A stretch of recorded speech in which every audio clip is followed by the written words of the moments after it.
کہ اگر کسی شخص نے نماز پڑھی اور وہ بچے کو یا کسی اور وزن کو اٹھائے ہوئے ہے تو اس طریقے سے نماز پڑھنا یہ جائز ہے اگر یہ عمل کثیر نہ ہو، اور اگر بار بار سنبھالنا پڑتا ہو، بار بار اس کو روکنا پڑتا ہو جس سے عمل کثیر سمجھ میں آئے، تو ایسی چیز کو اٹھا کر نماز پڑھنا یہ مکروہ ہے، مکروہ تحریمی ہے، اور یہ عمل کثیر ہے، اس سے نماز فاسد ہو جائے گی، نماز کا فساد ہوگا اگر عمل کثیر ہو گیا تو۔ لہذا اگر کسی بچے کو گود میں لے کر نماز کوئی شخص پڑھ رہا ہے یا کاندھے پر بٹھا کر نماز پڑھ رہا ہے تو ظاہر بات ہے رکوع یا سجود کرے گا تو بار بار بچے کو سنبھالنا پڑے گا، بچے کو اتارنا پڑے گا، پھر بچے کو گود میں لینا پڑے گا، تو اس سے عمل کثیر ہو جائے گا، اس لیے نماز فاسد ہو جائے گی۔ نبی کریم صلی اللہ علیہ وسلم سے ایک روایت ہے کہ سرکار دو عالم صلی اللہ علیہ وسلم نے اپنی نواسی کو اپنی گود میں لے کر نماز پڑھی۔ جب سرکار قیام فرماتے تھے تو ان کو گود میں لے لیتے تھے، اور جب سرکار رکوع یا سجود فرماتے تھے تو ان کو اتار دیتے تھے۔ یہ روایت کا خلاصہ ہے۔ تو عمل کثیر تو اس میں بھی ہوا، لیکن ہمارے محدثین نے فرمایا کہ سرکار کا جو یہ عمل تھا وہ عمل کثیر کی تحریم سے پہلے کا عمل ہے۔ جب پہلے کا عمل ہے، جیسے کہ ملا علی قاری علیہ رحمت و رضوان نے مرقات المفاتیح میں ارشاد فرمایا وَلَعَلَّ هَذَا مَخْصُوصٌ بِهِ علیہ الصلوۃ والسلام۔ دو جواب دیے، ایک جواب تو یہ کہ یہ تحریم سے پہلے کا واقعہ ہے، اور دوسرا جواب یہ ہے کہ یہ عمل کثیر سے بھی سرکار کی نماز نہیں ٹوٹ رہی ہے، یہ سرکار کے ساتھ مخصوص ہے۔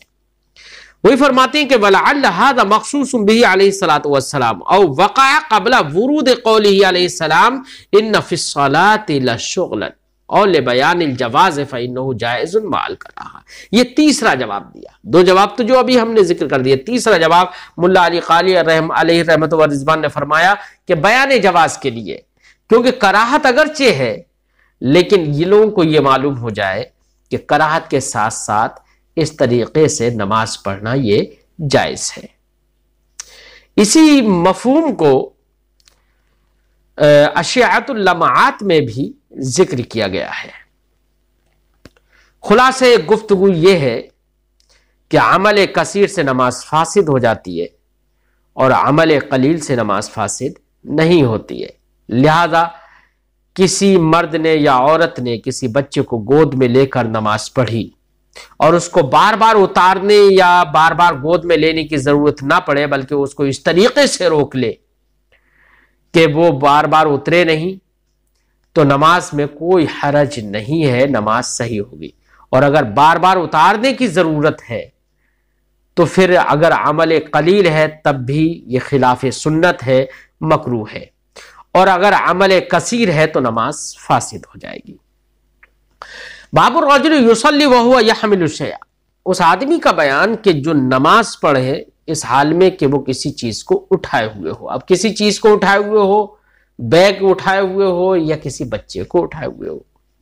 اخبرنا مالک اخبرني عامر بن عبد الله بن الزبير عن عمرو بن سليم الزرقي عن ابي قتادة السلمي ان رسول الله صلى الله عليه وسلم كان يصلي وهو حامل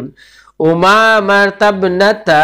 زينب بنت رسول الله صلى الله عليه وسلم ولأبي العاص بن الربيع۔ ہمیں خبر دی امام مالک نے، وہ فرماتے ہیں ہمیں مجھے بتایا عامر ابن عبداللہ ابن زبیر نے، وہ روایت کرتے ہیں عامر ابن سلیم زرقی سے، وہ روایت کرتے ہیں ابو قتادہ السلمی سے، وہ فرماتے ہیں کہ رسول اللہ صلی اللہ علیہ وسلم کان یصلی وہو حامل الامامہ، نبی کریم صلی اللہ علیہ وسلم نماز پڑھ لیتے تھے اس حال میں کہ آپ حضرت زینب جو کہ رسول اللہ صلی اللہ علیہ وسلم کی بیٹی ہیں، حضرت زینب کی بیٹی امامہ اور حضرت ابو العاص ابن ربی کی بیٹی امامہ، چونکہ حضرت زینب کا نکاح حضرت ابو العاص ابن ربی سے ہوا تو چونکہ دونوں کی بیٹی ہوں گی حضرت امامہ،